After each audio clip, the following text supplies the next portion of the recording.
Business owners always ask me. Why am I not getting leads? I ask them one question.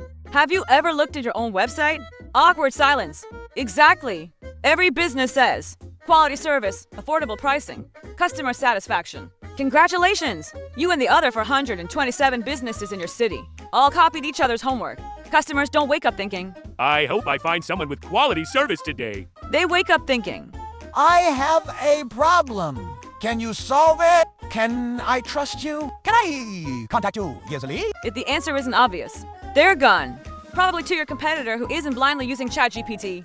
Getting leads isn't about shouting louder. It's about giving people a reason to choose you. If you're still copying your classmates' homework, don't be surprised when everyone gets the same grade. Let's build something that actually stands out.